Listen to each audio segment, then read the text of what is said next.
નામ લીના છે અને હું રોમન કેથલિક છું.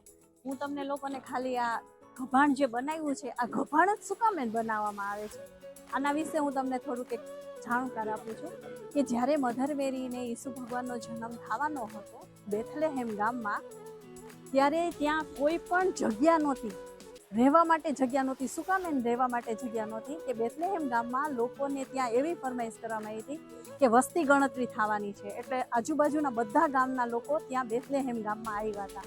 એટલે ક્યાંય એમને જગ્યા નહોતી મળી. પણ એક ભાઈએ એને એમ કીધું હતું કે એક તબેલા જેવું ખાલી છે, ત્યાં તમે રોકાણ કરી શકો છો. એટલે ત્યારે મધર મેરીને અહીંયા રાખવામાં આવ્યા હતા અને ઈસુ ભગવાનનો જન્મ આવા તબેલામાં થયો હતો. એટલે આપણે આવું બનાવીએ છીએ યાદ કરવા માટે. અને એટલી સાદગી ભર્યું એમનો જન્મ થયો છે, તો આપણે પણ એમનાથી એ જ પ્રેરણા લેવી જોઈએ કે જીવન આપણે સાદગીથી જ ચાલુ કરવું જોઈએ. ઉત્સવ એટલે હું કહું છું કે જો એમને આવડા મોટા હતા છતાં પણ એમને એક નાનકડી એવી જગ્યા પોતાના જન્મ માટે પસંદ કરી, એટલે એવી જ રીતે અને જીવન પણ એને એકદમ સાદગીથી વિતાવ્યું છે. એટલે આપણે પણ એવી જ રીતે સાદગીથી જ જીવન જીવવું જોઈએ.